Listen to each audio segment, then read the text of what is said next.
Hi guys, welcome back. This is Tarun again, back with another fitness video.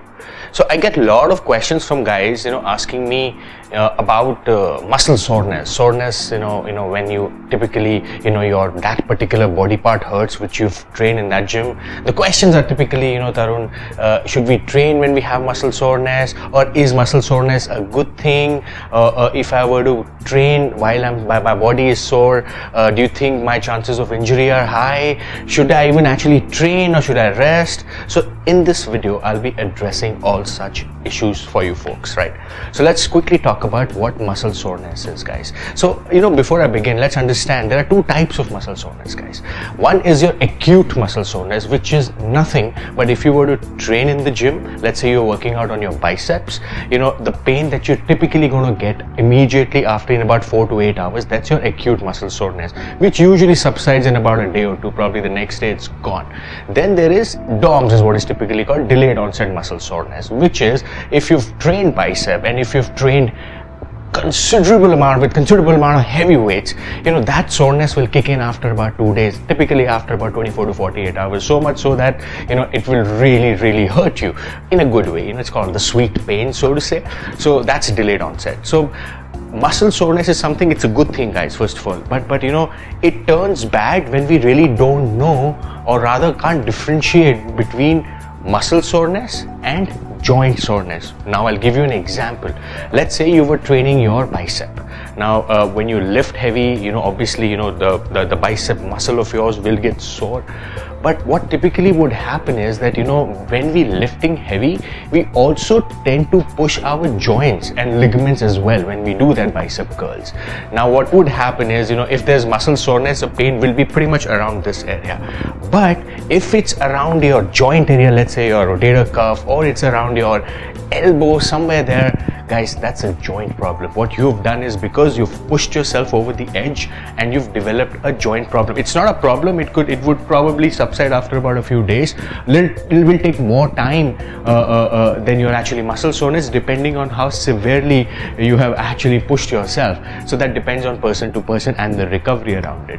So now let's talk about, should you be training in muscle soreness? Guys, if it's muscle soreness, what you really want to do is, you really don't want to kind of push yourself too much. Let's say if you worked out on your bicep, and next say your another session has come in where you're supposed to train. Now what would happen is, obviously you haven't recovered, and I've talked about recovery in some of my videos, that how important it is for you to recover. So this time what you may want to do is, you don't want to do a heavy weight training session particularly for bicep. What you may want to do is do like a lightweight session, wherein you're not giving your 80% 1 hour and probably about 50%, 60%, so that your muscle recovers from that onslaught it kind of went through a few days back when you were doing your biceps. Now, if you were to train in your muscle soreness, the chances of you getting injured, what are the chances of you getting injured? Chances are none. It's just a normal process. Muscle soreness is nothing, guys. What typically happens is, if you were to train your bicep, it's just the accumulation of lactic acid, which is nothing but a waste product in our body, which kind of gets accumulated for that particular muscle, and it starts hurting. Or the other reason that people are typically, which are particularly cited, is that there are many reasons. So also the lack of blood flow in that particular muscle flow is also one of the other reasons that people have cited for muscle soreness, which is absolutely nothing to worry about whatsoever.